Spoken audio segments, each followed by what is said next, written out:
గొల్లకురుమలు రాజ్యాధికారం కోసం ఐక్యంగా ఉద్యమించాలని జనగామ ఆలేరు ఎమ్మెల్యేలు పల్లా రాజేశ్వరరెడ్డి బీర్లా ఐలయ్యలు అన్నారు. జనగామ జిల్లా బచ్చనపేట మండలంలోని చినరామచర్ల గ్రామంలో తెలంగాణ రైతాంగ సాయుధ పోరాట యోధుడు దొడ్డి కొమరయ్య విగ్రహాన్ని వారు ఆవిష్కరించారు. ఈ సందర్భంగా విగ్రహానికి పూలమాలలు వేసి ఘనంగా నివాళులు అర్పించారు. అనంతరం ఏర్పాటు చేసిన కార్యక్రమంలో వారు మాట్లాడుతూ నిజాం నిరంకుశ పాలనకు వ్యతిరేకంగా దొడ్డి కొమరయ్య ఉద్యమించాడని గుర్తు చేశారు. ప్రతి ఒక్కరూ ఆయన అడుగుజాడలో నడవాలని పిలుపునిచ్చారు. ఈ కార్యక్రమంలో సిపిఐ జనగామ మాజీ ఎమ్మెల్యే రాజారెడ్డి, కొమ్మూరు ప్రశాంత్ రెడ్డి, వ్యవసాయ మార్కెట్ కమిటీ చైర్మన్ లల్లనాగుల శ్వేత వెంకన్న, పార్టీల నాయకులు, కార్యకర్తలు పాల్గొన్నారు. దొడ్డి కొమరయ్య ఈ ప్రాంత ప్రజలు బానిస సంఖ్యలు తెగాలి, దొడ్డు కర్రలు పెట్టి కొట్లాడాలి, గాడిలను కూల్చాలనే ఉద్దేశంతో తొలి అమరుడైండు.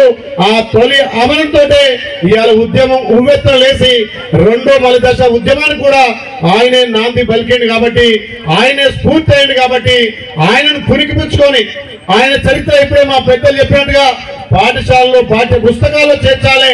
ఈ ప్రభుత్వం కూడా జయంతి వర్ధంతి కూడా అధికారికంగా చేస్తుంది. మొన్న నేను అసెంబ్లీలో మాట్లాడిన గౌరవ ముఖ్యమంత్రి కూడా మాట్లాడి మా దొడ్డి కొమరయ్య మాకు వారసుడు, మా భవిష్యత్ తరాలకు ఒక ఆదర్శప్రాయుడు కాబట్టి ఆయన పోరాట పడిమ ఇంకా రాబోయే తరాలకు రావాలంటే తప్పకుండా ట్యాంక్ బండ్ మీద దొడ్డి కొమరయ్య విగ్రహాలు పెట్టాలంటే దానికి తప్పకుండా చేద్దామని చెప్పి గౌరవ ముఖ్యమంత్రి కూడా చెప్పడం జరిగింది. ఒక కుర్మ సంఘానికి మాత్రమే పరిమితం చేస్తున్నారు. కనీసం అంటే మిగతా వాళ్ళు సరిగ్గా గుర్తించట్లేదు కాబట్టి మేమన్నా చేయాలని చెప్పేసి మీరు చేస్తున్నారు. తప్పనిసరిగా సంతోషించదగ్గ విషయం.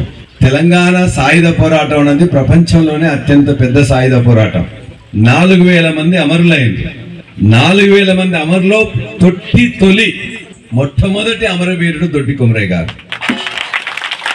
ఆ స్ఫూర్తితోనే ఇదే జనగామ ప్రాంతం మొత్తం కూడా అనేక లక్షల ఎకరాలకు విముక్తి దొరికింది, బానిసత్వానికి విముక్తి దొరికింది.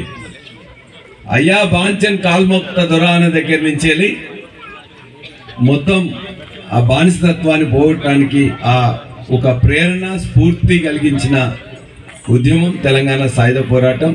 ఎక్కువ మాట్లాడుకున్నా కూడా తక్కువనే అవుతుంది. కాబట్టి అటువంటి మహనీయుని యొక్క విగ్రహాన్ని ఇక్కడ ఆవిష్కరిస్తున్నందుకు యావత్తు గ్రామస్తులకు, అందులో కుర్మ సంఘ సభ్యులందరికీ కూడా మరొకసారి నేను శుభాకాంక్షలు, అభినందనలు తెలియజేస్తున్నాను.